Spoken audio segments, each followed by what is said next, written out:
Christenson, Cleanfax editor. I'm joined by Lisa Cordasco.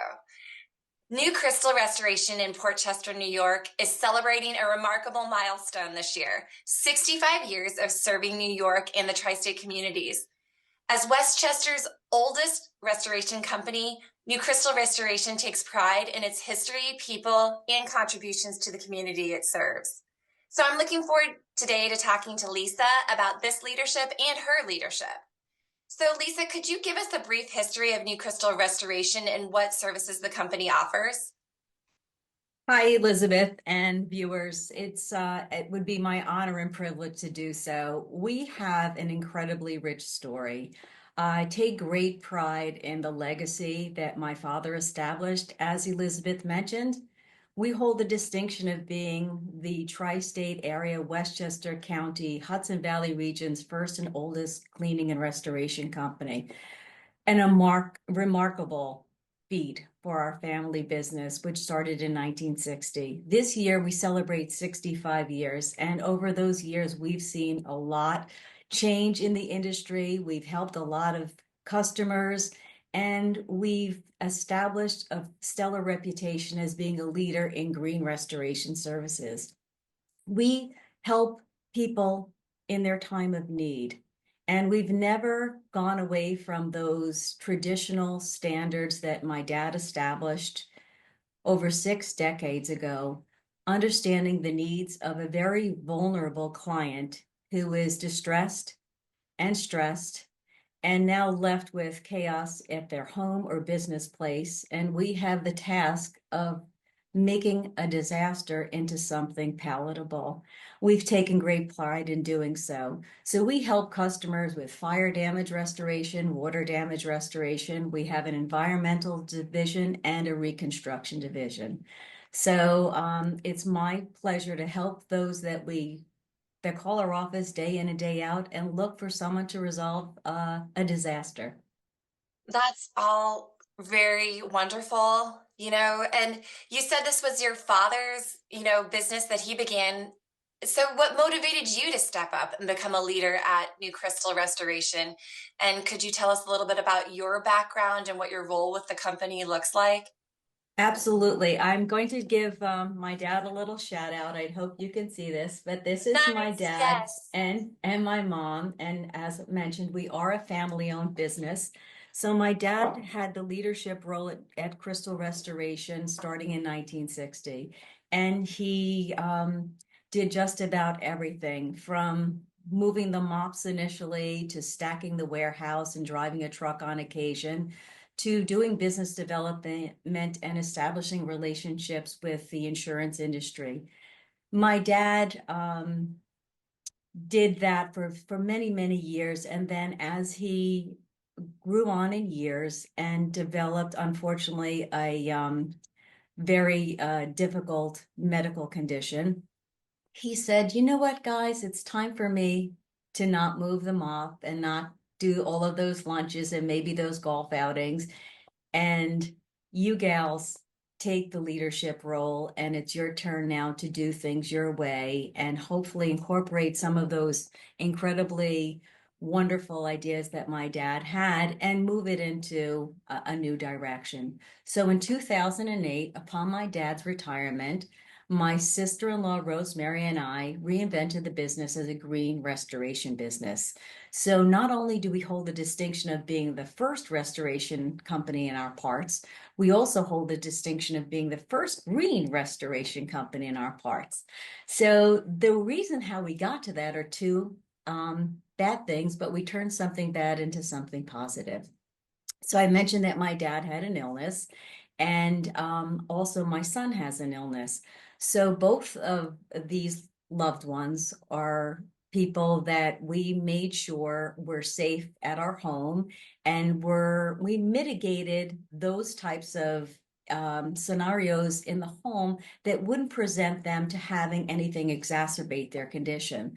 So with that being said, Rosemary and I, my sister-in-law, and my partner, we decided to use green botanical-based products. These products 17 years ago were very innovative we did the research and found out that there were things that we could use that were powerful, effective, no more expensive, but make sure that our customers were safe. Because again, knowing that we wanted to make sure that my dad and my son were in safe environments at home, we thought that our customers would also benefit from that. So in our leadership role as a women-owned business, and we are a certified women-owned business in the state of New York, we combined our personal strife and the challenges that we had at home, and we incorporated that as from a negative into a positive, knowing that all people would benefit from a safe environment that was free of toxins and delivered effective products day in and day out, and effective services. Now, the team was a little bit reluctant at first because the gold standard was to use traditional products that were powerful and effective, but they were harmful. So over the course of those almost 20 years now, it has been very widely received that this is a direction that is safe for not only the restoration industry, but all peoples. So when we do projects at hospitals and schools, we're mandated to use these effective green products. So we use them day in and day out. My leadership goals and my leadership objectives, the bar was set so high by my father. My dad had an incredible way of connecting with people, and it didn't matter what walk of life the person was from, what their challenges were, and what the environment was. And I always tell a story about learning from my dad, and he was my mentor, that I would start with him and I would go along in the car with him. And in those days, my father had he had, I think, a Nextel. He didn't even have a cell phone at the time when I was doing the training with him. And we would go, and he had his pad and paper, and he would go and meet the clients. And I was running, I was going shotgun with dad. So I'm watching dad, and I'm like, we're in emergency services, dad. We have to hurry up. We have to get there. We have to expedite. We have to. And he was, be still, be quiet. And I watched and I listened. And one of the stories that pretty much set the standard of how I interact with the clients was that my dad rang the doorbell, introduced himself to the client. It was a very expensive high-end home in Westchester County, and it was an elderly widow who was the homeowner. And my dad spent the first half an hour of the interaction not telling him how great he was, how great the company was, all the things we were going to do. He spent the time connecting with her and listening to what was important to her. And that was one of my greatest lessons, because the focus is on the customer. The focus is on their needs. The focus is on solving a problem. The focus is on listening. So my leadership with not only the customers, with my team, is to be a good listener. Like they say, you have two ears and one mouth. So I think there was no accident how that was intended. Well, it's great you had your father as a mentor.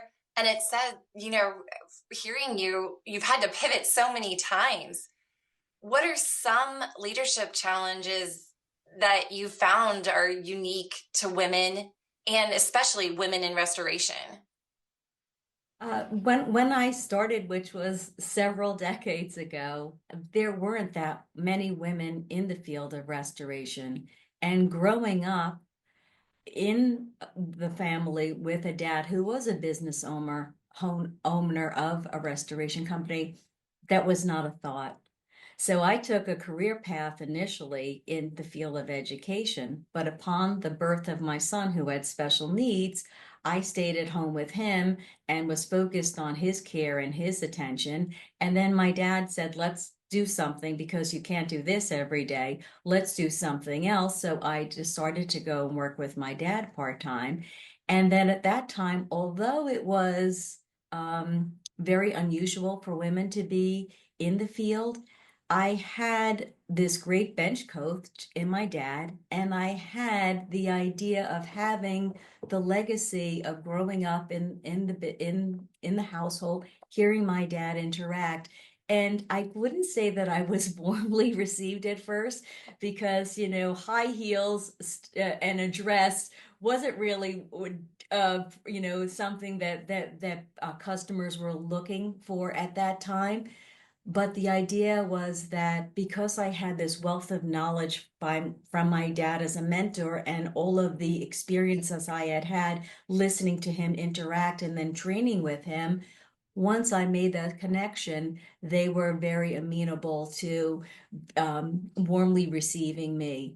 I do think that going back, that the challenge is to how do you navigate through a career and a path where it is predominantly male orientated, and how do you still uniquely be yourself and have customers see you and judge you on your own merits and laurels? I think the idea with that was that when people knew that you were knowledgeable and you had the expertise and you had the history, the references, and the referrals, that they felt comfortable. And then at that point, and then the dialogue that came out of your mouth, and of course the example of what your portfolio looked like, of the types of projects that you tackled over the years, gave me an option to turn what was initially maybe a little bit of a tense situation into a situation where, wow, okay, even though this is a gal in a male dominated career, let's at least give her an opportunity to sell. And yes, the bar might have been a little higher at that time for women, but I think over the years it has tremendously evolved, and I see so many more women in a career path of non-traditional roles. And we at New Crystal Restoration do a lot of networking and interaction with other female professionals in the field of construction, in the restoration business, but really in the service and contracting setting as well. So I think that the idea of women in the field of restoration has been warmly received over the last few years, especially. Well, that's great that things are changing and getting better for women in the industry. What is some of the best advice you have received, and what would you give to young women aspiring to leadership roles? Authenticity. I went on one of my initial New York City stops, and I met with an insurance broker who had been in business for quite some time at that point.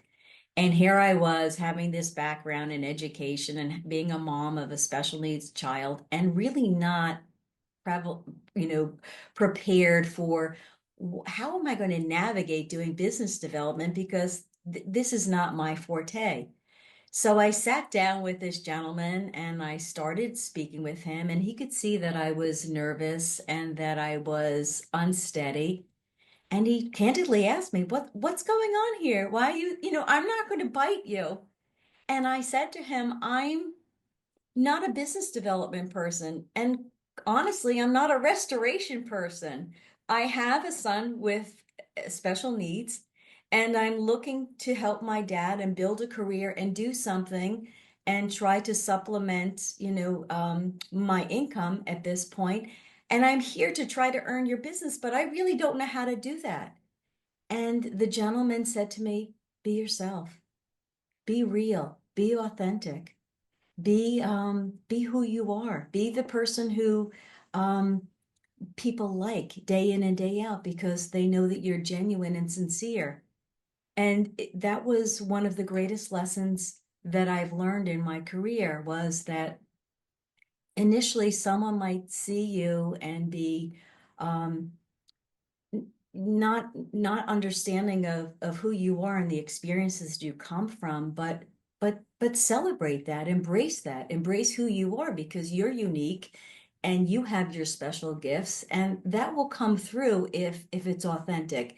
If it's not, you might bedazzle someone initially, but they will eventually see through that. And do we want to really buy or have someone deliver services from someone who really isn't who they are? At the end of the day, that connection And that relationship is solidified based on trust. And if the customers don't trust us and they don't see that we're sincere, I don't think it will be long for the game. And that's why I think we've been in business for 65 years, because my dad and our team gets the populations that we serve, that we're helping people in a time of crisis and in need, and that we have to combine that level of compassion and expertise with earning people's trust. So, what do you expect for new crystal restoration this year? And as we look ahead, what do you expect for new crystal restoration and the whole restoration industry as a whole? Well, we're excited to continue to build and maintain relationships that have meaningful outcomes. Our portfolio of clients that we serve has expanded tremendously over the last several years. We have a very strong focus in the hospital and school space and high-end residential space. So we see that although 2024 was a bit of a challenging year for the restoration business, and that is due to a variety of factors, one of which is the insurance industry's increase in the size of the deductible and the discouragement of entering claims and what that would do to a policyholder's premium. The fact is that when a significant disaster strikes, there's always going to be a need for restoration services. So to continue to maintain and expand upon our portfolio of clients that we serve is something that we do day in and day out. And we're trying to make sure that we're at the top of people's minds with outreach at networking events and at connections with other professionals, so that in the event that when a disaster does strike, that New Crystal Restoration is someone that the clients remember and seek. We feel that we continue to have a great opportunity to grow because we take that wealth of knowledge that we have, which truly distinguishes us and separates us from startup operations and sometimes even the franchise restorations, because the idea here is that we are a boutique operation that can customize our delivery of services and cater specifically to the needs of the clients. We don't have a standard template that everyone fits into the same box. No, if we're going to cater to, sometimes we have to do a special needs community home, and we can adapt that based on the fact that we understand the population and we can navigate through that system and do what the customer specifically needs. We like to think that there's always an opportunity for us to grow because people genuinely still want the best services available in their area. And that doesn't necessarily mean that they get that from a recognizable name. They sometimes, and in our case, we believe that they get that from someone who has been in the business, has longevity, has a consistent product, and has a team that's dedicated to the principles and standards used. Even though they were a long time ago, they're still very important because people want that dependability. So we think that 2025 is going to be a great year for us based on the fact that, again, people like that intimate family, person-centered approach to services. We can be unique in that, and we have been unique in that. Well, thank you very much today for your comments. And it was great talking with you. And we wish you a happy anniversary year. Thank you. Thank you